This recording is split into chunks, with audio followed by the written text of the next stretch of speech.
ചുറ്റും പേടിയുമില്ല. മത്സ്യഗന്ധം അവൾ കേറ്റമുള്ളതു കാരണം പിന്നെ മത്സ്യഗന്ധി എന്ന പേരും പ്രസിദ്ധമായി.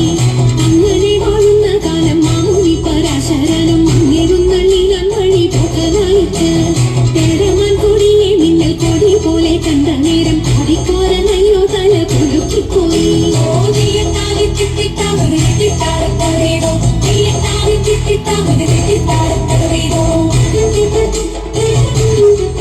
Thank you.